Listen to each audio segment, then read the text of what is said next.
नमस्कार दोस्तों, आप सबका स्वागत है कृष्ण प्रज्ञा यूट्यूब चैनल में। दोस्तों, क्या आप जानते हो मनुष्य का पुनर्जन्म होता है? दोस्तों, क्या आप जानते हो हमें मृत्यु से भयभीत होना चाहिए या नहीं?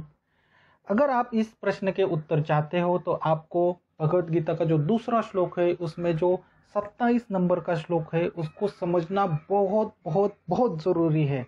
और हमारा वो श्लोक है ये, जातस्य हि ध्रुवो मृत्यु ध्रुवम जन्म मृतस्य तस्माद् परिहार्ये अर्थे न त्वं शोचति महर्षि।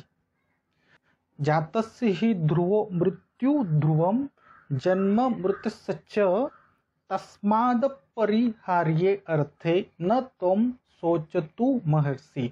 दोस्तों, हम लोगों ने श्लोक तो देखा, अब हम इस श्लोक का संधि विच्छेद और उसका हिंदी अर्थ देखते हैं। हमारी श्लोक की पहली लाइन है, जातस्य ही ध्रुवो मृत्यु ध्रुवम जन्म मृतस्य। इसका संधि विच्छेद करते हैं। दोस्तों, इसका संधि विच्छेद है वो जैसा है वैसे ही आएगा। अब हम इसका हिंदी अर्थ देखते हैं। जातस्य का हिंदी अर्थ होता है जन्म के बाद ही, निश्चित, ध्रुवो सत्य है, मृत्यु ध्रुवम मृत्यु सत्य है, जन्म जन्म ही रहेगा, मृत्युस्य का अर्थ होता है मृत्यु प्राणी का, मृतस्य का अर्थ होता है मृत प्राणी का, च हमने देखा है उसका अर्थ भी है। अब हम श्लोक की दूसरी लाइन देखते हैं, तस्माद् परिहार्ये अर्थे न त्वं शोचितु महर्षि। ठीक है दोस्तों, इसका संधि विच्छेद करते हैं। तस्माद् परिहार्य अर्थे, ये डिफिकल्ट नहीं है इसलिए एज इट इज लिया है।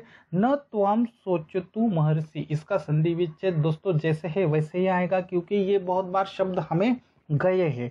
अब हम इसका हिंदी अर्थ देखते हैं। तस्माद् परिहार्ये अर्थे का अर्थ होता है इससे बच नहीं सकते, न त्वं तुम्हें, शोचतु महर्षि, ये बहुत बार शब्द गया है। पिछले 2 श्लोक में बारंबार ये शब्द आ रहा है। इसका अर्थ है शोक करना चाहिए। तो दोस्तों, आज हमने भगवद गीता का दूसरे अध्याय का जो 27वां श्लोक है उसका संधि विच्छेद और उसका हिंदी अर्थ देखा। अब हम संस्कृत श्लोक कैसे पढ़ते हैं और श्लोक का हिंदी अर्थ देखेंगे, और हमने जो शुरू में 2 प्रश्न देखे थे उसका भी उत्तर ढूंढने की कोशिश जरूर करेंगे। देखिए श्लोक कैसे पढ़ा जाता है, जातस्य ही ध्रुवो मृत्यु ध्रुवम जन्म मृतस्य तस्माद् परिहार्ये अर्थे न त्वं शोचितुं महर्षि। ठीक है, अब हम इसको फास्ट पढ़ेंगे। जातस्य ही ध्रुवो मृत्यु ध्रुवम च मृतस्य तस्माद् परिहार्ये अर्थे न त्वं शोचतु महर्षि। जातस्य ही ध्रुवो मृत्यु ध्रुवम जन्म मृतस्य तस्माद् परिहार्ये अर्थे न त्वं शोचति तुम महर्षि। एक बार फिर से श्लोक पढ़ेंगे, जातस्य ही ध्रुवो मृत्यु ध्रुवम जन्म मृतस्य तस्माद् परिहार्ये अर्थे न त्वं शोचितु महर्षि। ठीक है दोस्तों, अब भगवान श्री कृष्ण अर्जुन को यहाँ पे क्या कहने की कोशिश कर रहे हैं ये देखेंगे। भगवान श्री कृष्ण अर्जुन को बोल रहे हैं, जातस्य ही ध्रुवो मृत्यु ध्रुवम च मृत्युश्च। इसका अर्थ क्या होता है, जन्म के बाद निश्चित ही सत्य है क्या मृत्यु, और सत्य है जन्म मृत्यु प्राणी का निश्चित ही। देखिए दोस्तों, ये थोड़ा सा कॉम्प्लिकेटेड है। भगवान श्री कृष्ण यहाँ पे क्या बोल रहे हैं कि जन्म के बाद निश्चित ही सत्य है क्या मृत्यु, और ये भी सत्य है जन्म होगा किसका, जिसका मृत्यु हुआ है। ध्यान देना दोस्तों, जन्म के बाद निश्चित ही सत्य है क्या मृत्यु, और ये भी सत्य है जन्म होगा किसका, जिस प्राणी का मृत्यु हुआ है। दूसरी लाइन में क्या कह रहे हैं कि तस्माद् अपरिहार्ये अर्थे न त्वं शोचितुं महर्षि। इसका अर्थ है इससे कोई बच नहीं सकता। किससे? जन्म के बाद मृत्यु, मृत्यु के बाद जन्म, जन्म के बाद मृत्यु, मृत्यु के बाद जन्म, इससे कोई नहीं बच सकता। और क्या कह रहे हैं, न त्वं शोचितुं महर्षि, न तुम्हें शोक करना चाहिए। क्यों शोक करना चाहिए?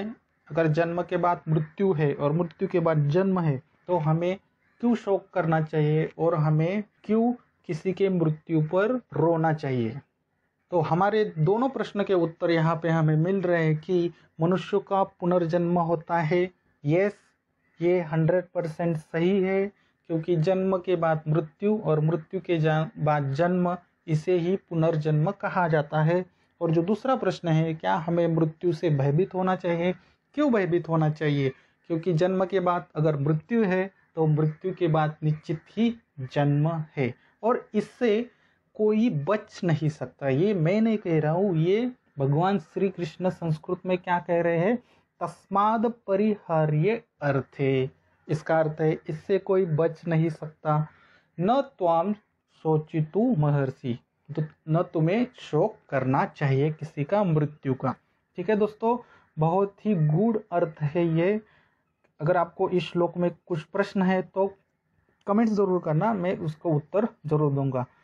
चलिए देखते हैं श्लोक कैसे याद रखें विद विजुअलाइजेशन। किसी भी श्लोक को याद रखने के लिए हम विजुअलाइजेशन करते हैं और 5 ज्ञान इंद्रियों का यूज करते हैं। कृपया करके आंखें बंद कीजिए। भगवान श्री कृष्ण आपके सामने है, आप भगवान श्री कृष्ण के सामने है, अर्जुन आपके बाजू में खड़ा है। अब भगवान श्री कृष्ण अर्जुन को और आपको क्या बोलने की कोशिश कर रहे हैं, मन की आंखों से, मन की कानों से सुनने का प्रयास कीजिए और इसको जीवन में उतारने का प्रयास जरूर कीजिए। भगवान श्री कृष्ण कह रहे हैं कि जन्म के बाद निश्चित ही मृत्यु है और ये सत्य है, और ये भी सत्य है जिसकी मृत्यु हुई है उस प्राणी का जन्म सत्य है। ध्यान देना, ध्यान से सुनना, ध्यान से विजुअलाइजेशन करना। भगवान बोल रहे कि जन्म के बाद निश्चित ही सत्य है क्या? मृत्यु। और ये भी सत्य है जन्म होगा किसका? जिस प्राणी का मृत्यु हुआ है उसका जन्म होगा। और क्या कह रहे, इससे कोई बच नहीं सकता है, चाहे आप अमीर हो, गरीब हो, राजा हो, रंग हो। वो ऐसा क्यों होता है? क्योंकि ये फिक्स है, इससे कोई बच नहीं सकता। जन्म, मृत्यु, जरा, व्याधि, ऐसे 7 विकार है, इससे हम नहीं बच सकते। ये जब हम जन्म लेते हैं तो बाय डिफॉल्ट वो हमारे साथ आता है, जन्म, मृत्यु, जरा, व्याधि।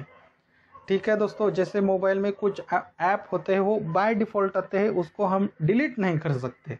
वैसे ही हमारे साथ जन्म, मृत्यु, जरा, व्याधि, ऐसे 7 विकार जो है वो बाय डिफॉल्ट हमें मिलते हैं, इससे कोई बच नहीं सकता। तो भगवान क्या कह रहे हैं कि तुम्हें किसी के भी मृत्यु का और मृत्यु से भयभीत होने की कोई ही जरूरत नहीं है, किसी की मृत्यु पर शोक करना नहीं चाहिए। ठीक है दोस्तों, आशा करता हूँ आपने अच्छे से विजुअलाइजेशन किया होगा। अब मैं संस्कृत का श्लोक बोलूंगा, आप पीछे से कनेक्ट करने की कोशिश जरूर कीजिए। जातस्य हि ध्रुवो मृत्यु ध्रुवम जन्म मृतस्य तस्माद परिहार्य अर्थे न त्वाम शोचितुम महर्षि। मैं एक बार श्लोक फिर से पढ़ता हूँ दोस्तों। जातस्य हि ध्रुवो मृत्यु ध्रुवम जन्म मृतस्य तस्माद परिहर्ते न त्वाम शोचतु महर्षि। ठीक है दोस्तों, इस श्लोक पे विचार जरूर कीजिएगा। मेरे ख्याल से आपके मन में जो मृत्यु का डर था और जो प्रश्न देखे थे कि पुनर्जन्म होता है कि नहीं, यस पुनर्जन्म होता है। और मृत्यु से क्यों नहीं हमें डरना चाहिए? क्योंकि जन्म के बाद मृत्यु जरूर होती है और मृत्यु के बाद जन्म जरूर मिलता है, इससे कोई नहीं बच सकता। तस्माद परिहार्थे न त्वम शोचतु महर्षि। चलिए देखते हैं इस श्लोक के क्या है प्रश्न। एक ही प्रश्न है, भगवान श्री कृष्ण ने आपको आज क्या संबोध किया है, आपने भगवान श्री कृष्ण से क्या सीखा है। कमेंट्स में कमेंट्स जरूर करना, लोगों को भी पता चले कि आपने जो गूढ़ ज्ञान भगवान श्री कृष्ण से प्रदान किया है वो आप लोगों को भी पहुंचाइए। क्योंकि ज्ञान जो है वो बांटने से बढ़ता है। जितना आपने जो सीखा है, आप जितना कमेंट के द्वारा और लोगों को दोगे उतना ही ज़्यादा आपका ज्ञान बढ़ेगा। ऐसे नहीं कि इसमें कोई लिमिटेशन नहीं कि आप एक ही कमेंट करो, 2 ही करो। जितना आपको ज्ञान मिला है उतनी बार आप कमेंट्स कर सकते। और कभी कभी कोई व्यूअर्स होते हैं वो आपके कमेंट पढ़ते हैं और आपको भी लाइक देते हैं, यानी कि वो आपसे सहमत भी होते हैं। कुछ ऐसे भी कमेंट्स होते हैं जिसमें हजारों लाखों तक लाइक करते हैं, यानी कि आपको भी आपके विचार यहाँ पे प्रस्तुत करने का भी मौका मिल रहा है। ठीक है दोस्तों, इसी तरह 700 श्लोक सीखने के लिए कृष्ण प्रज्ञा यूट्यूब चैनल को सब्सक्राइब ज़रूर करना। वीडियो अच्छा लगा तो प्लीज़ लाइक ज़रूर करना, शेयर ज़रूर करना। जो भी भगवत गीता सीखना चाहता है, जीवन में उतारना चाहता है। फिर मिलते हैं अगले श्लोक में, तब तक के लिए हरे कृष्णा।